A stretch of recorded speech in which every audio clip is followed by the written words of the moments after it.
CHAPTER 28 Ahab For several days after leaving Nantucket, nothing above hatches was seen of Captain Ahab.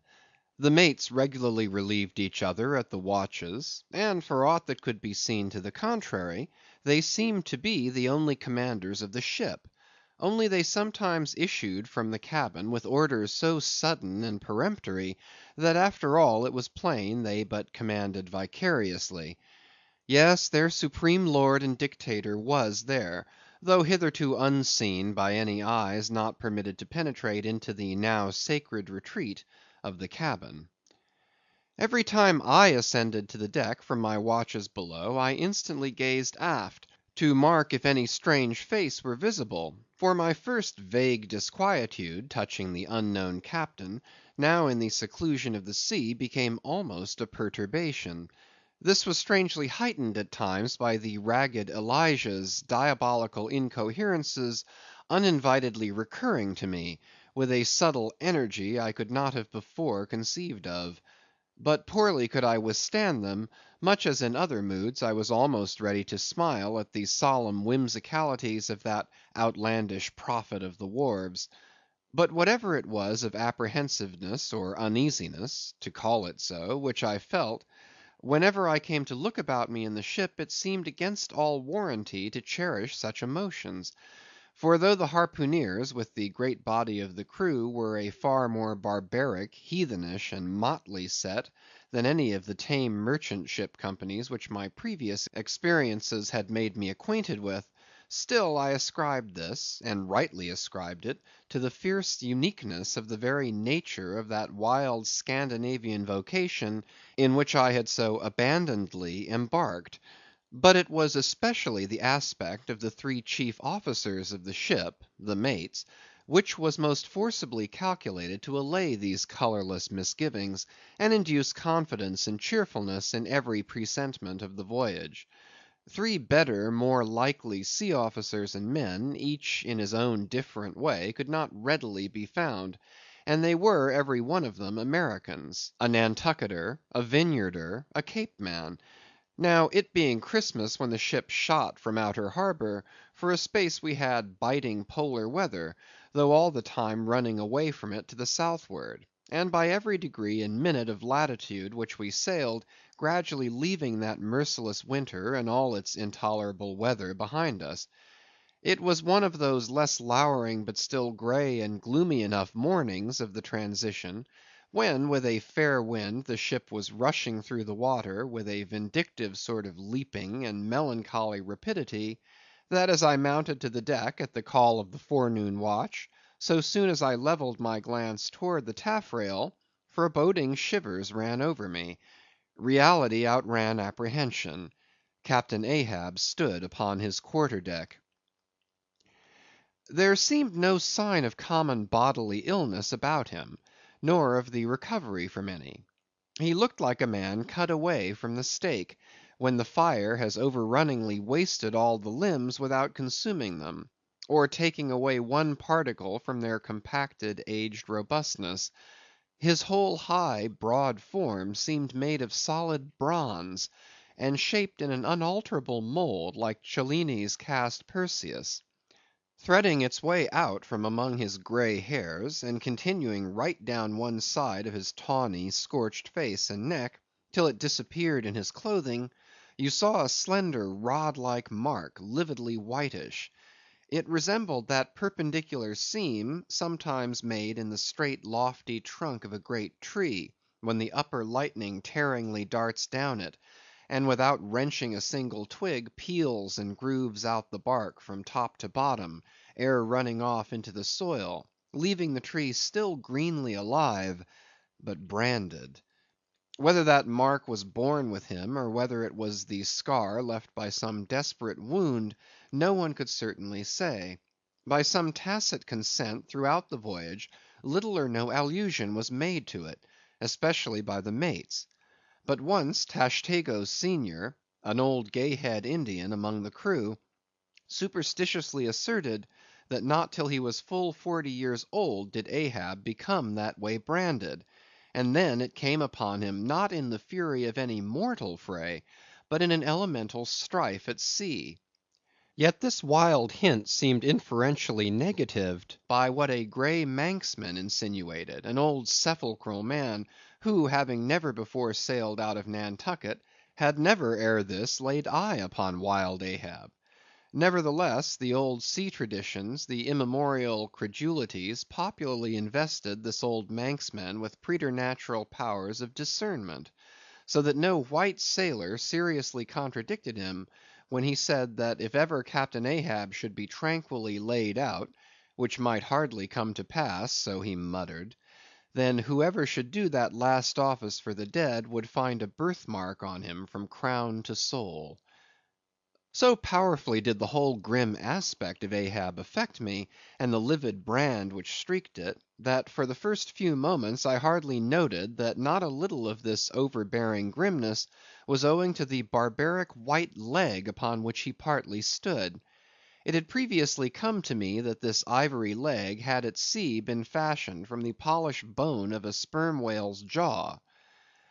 "Aye, he was dismasted off Japan," said the old Gay Head Indian once, "but like his dismasted craft, he shipped another mast without coming home for it. He has a quiver of 'em." I was struck with the singular posture he maintained. Upon each side of the Pequod's quarter deck, and pretty close to the mizzen shrouds, there was an auger hole, bored about half an inch or so into the plank. His bone legs steadied in that hole, one arm elevated and holding by a shroud, Captain Ahab stood erect, looking straight out beyond the ship's ever pitching prow.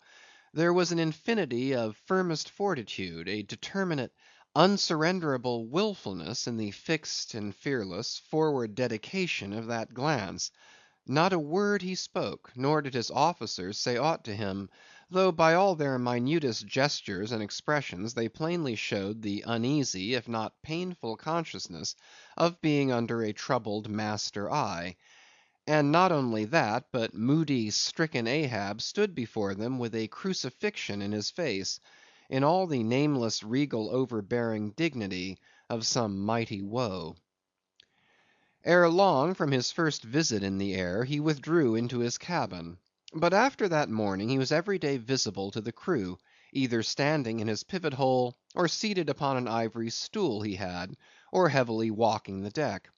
As the sky grew less gloomy, indeed began to grow a little genial, he became still less and less a recluse, as if when the ship had sailed from home, nothing but the dead wintry bleakness of the sea had then kept him so secluded. And by it came to pass that he was almost continually in the air. But as yet, for all that he said or perceptibly did on the at last sunny deck, he seemed as unnecessary there as another mast. But the Pequod was only making a passage now, not regularly cruising. Nearly all whaling preparatives needing supervision, the mates were fully competent to; so that there was little or nothing out of himself to employ or excite Ahab now, and thus chase away for that one interval the clouds that layer upon layer were piled upon his brow, as ever all clouds choose the loftiest peaks to pile themselves upon. Nevertheless, ere long, the warm, warbling persuasiveness of the pleasant holiday weather we came to, seemed gradually to charm him from his mood. For as when the red‐cheeked dancing girls, April and May, trip home to the wintry misanthropic woods, even the barest, ruggedest, most thunder‐cloven old oak will at least send forth some few green sprouts to welcome such glad‐hearted visitants, so Ahab did, in the end, a little respond to the playful allurings of that girlish air. More than once did he put forth the faint blossom of a look, which, in any other man, would have soon flowered out in a smile. CHAPTER 29. Enter Ahab, to him Stubb. Some days elapsed, and, ice and icebergs all astern, the Pequod now went rolling through the bright Quito spring, which at sea almost perpetually reigns on the threshold of the eternal August of the tropic. The warmly cool, clear, ringing, perfumed, overflowing, redundant days were as crystal goblets of Persian sherbet, heaped up, flaked up with rose water snow. The starred and stately nights seemed haughty dames in jewelled velvets, nursing at home in lonely pride the memory of their absent conquering earls, the golden helmeted suns. For sleeping man, 'twas hard to choose between such winsome days and such seducing nights. But all the witcheries of that unwaning weather did not merely lend new spells and potencies to the outward world. Inward they turned upon the soul, especially when the still mild hours of eve came on. Then memory shot her crystals as the clear ice most forms of noiseless twilights. And all these subtle agencies, more and more they wrought on Ahab's texture. Old age is always wakeful, as if, the longer linked with life, the less man has to do with aught that looks like death. Among sea commanders, the old greybeards will oftenest leave their berths to visit the night cloak deck. It was so with Ahab; only that now, of late, he seemed so much to live in the open air, that truly speaking his visits were more to the cabin, than from the cabin to the planks. "It feels like going down into one's tomb," he would mutter to himself, "for an old captain like me to be descending this narrow scuttle, to go to my grave dug berth." So almost every 24 hours, when the watches of the night were set, and the band on deck sentineled the slumbers of the band below, and when, if a rope was to be hauled upon the forecastle, the sailors flung it not rudely down as by day, but with some cautiousness dropped it to its place for fear of disturbing their slumbering shipmates; when this sort of steady quietude would begin to prevail, habitually the silent steersman would watch the cabin scuttle, and ere long the old man would emerge, gripping at the iron banister to help his crippled way. Some considering touch of humanity was in him, for at times like these he usually abstained from patrolling the quarter deck; because to his wearied mates, seeking repose within 6 inches of his ivory heel, such would have been the reverberating crack and din of that bony step, that their dreams would have been on the crunching teeth of sharks. But once, the mood was on him too deep for common regardings; and as with heavy lumber like pace he was measuring the ship from taffrail to mainmast, Stubb, the old second mate, came up from below, with a certain unassured deprecating humorousness, hinted that if Captain Ahab was pleased to walk the planks, then no one could say nay, but there might be some way of muffling the noise; hinting something indistinctly and hesitatingly about a globe of tow, and the insertion into it of the ivory heel. Ah, Stubb, thou didst not know Ahab then. "Am I a cannon ball, Stubb," said Ahab, "that thou wouldst wad me that fashion? But go thy ways, I had forgot. Below to thy nightly grave, where such as ye sleep between shrouds, to use ye to filling one at last. Down, dog, and kennel." Starting at the unforeseen concluding exclamation of the so suddenly scornful old man, Stubb was speechless for a moment, and then said excitedly, "I am not used to be spoken to that way, sir. I do but less than half like it, sir." "Avast!" gritted Ahab between his set teeth, and violently moving away as if to avoid some passionate temptation. "No, sir, not yet," said Stubb, emboldened. "I will not tamely be called a dog, sir."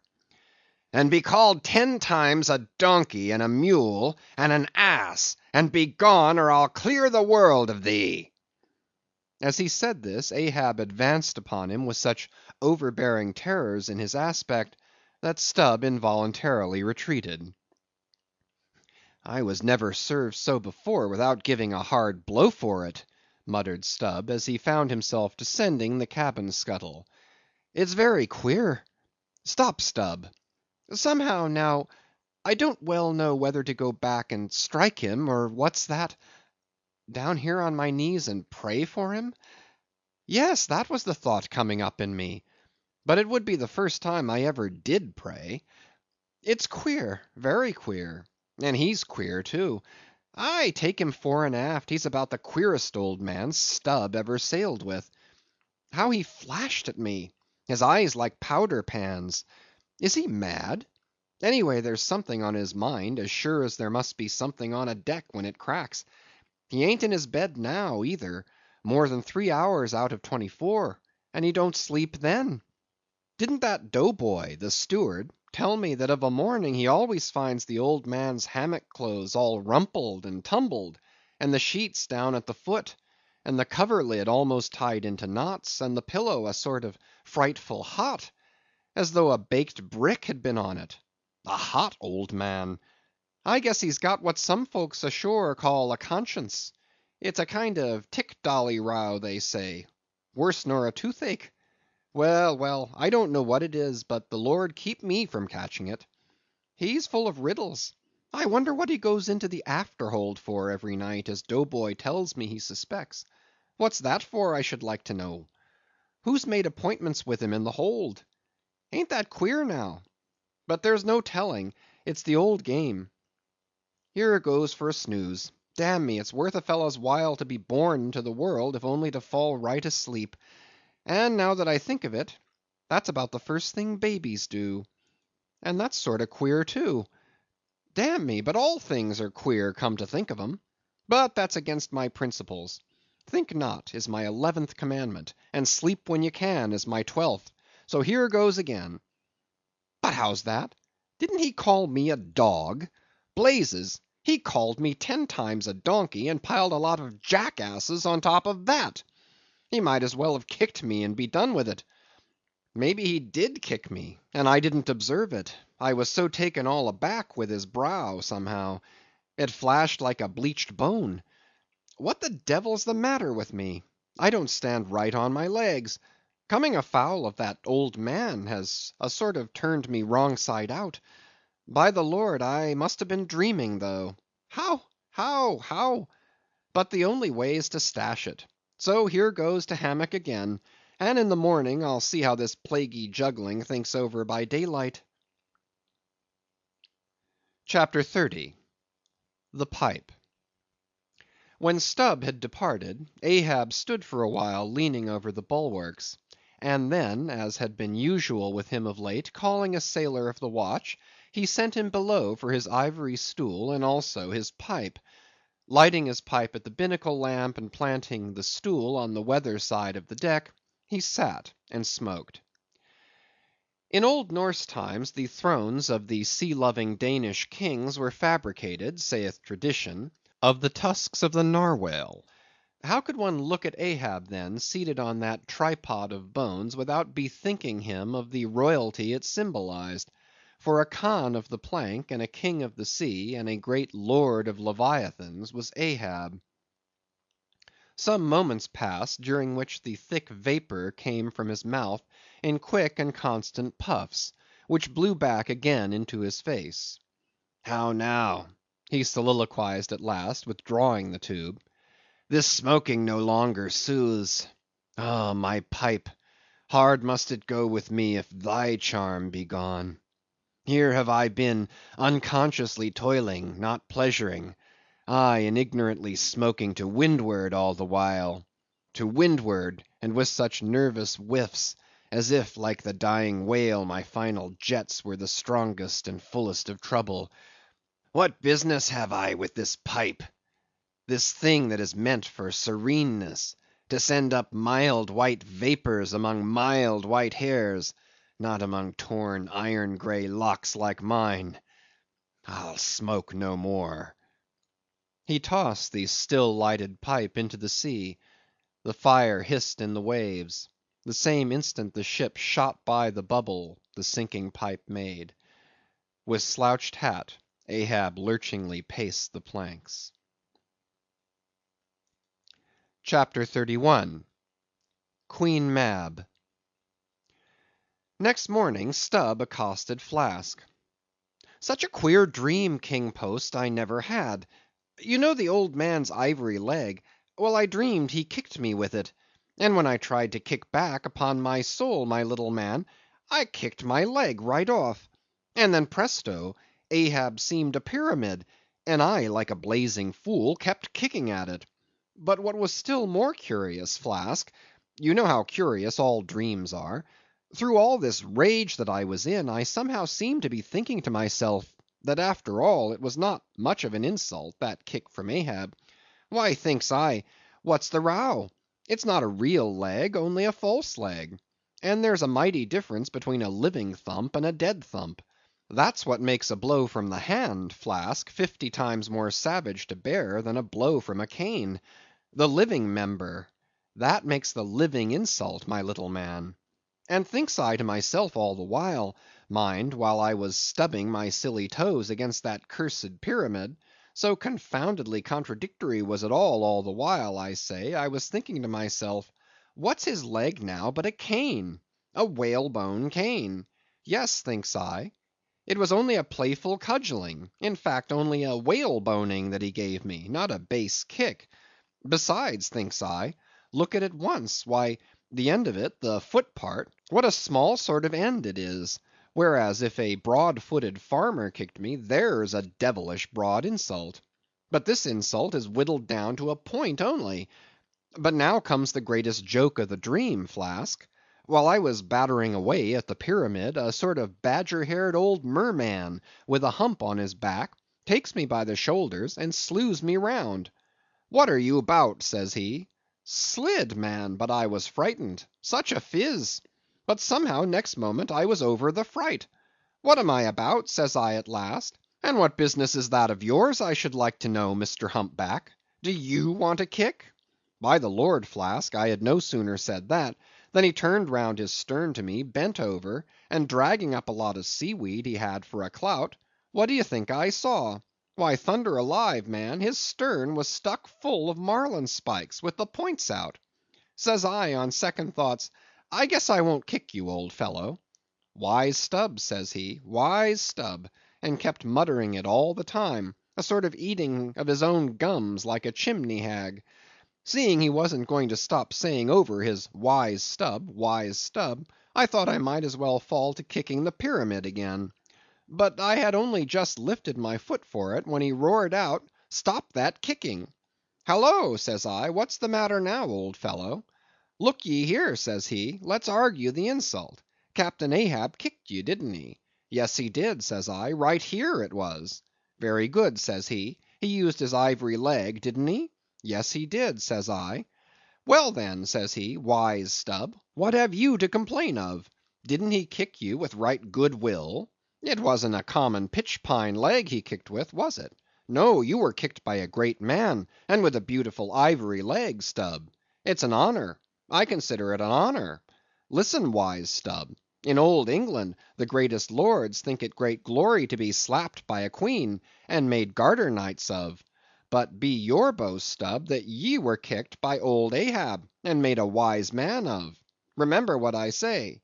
Be kicked by him. Account his kicks honors, and on no account kick back, for you can't help yourself, wise Stubb. Don't you see that pyramid? With that, he all of a sudden seemed somehow, in some queer fashion, to swim off into the air. I snored, rolled over, and there I was in my hammock. Now what do you think of that dream, Flask? I don't know, it seems sort of foolish to me, though. May be, but it's made a wise man of me, Flask. Do you see Ahab standing there, sideways looking over the stern? Well, the best thing you can do, Flask, is to let the old man alone. Never speak to him, whatever he says. Hallo! What's that he shouts? Hark! Masthead there! Look sharp, all of ye. There are whales hereabouts. If you see a white one, split your lungs for him. What do you think of that now, Flask? Ain't there a small drop of something queer about that, eh? A white whale. Did ye mark that, man? Look ye, there's something special in the wind. Stand by for it, Flask. Ahab has that's bloody on his mind. But mum, he comes this way.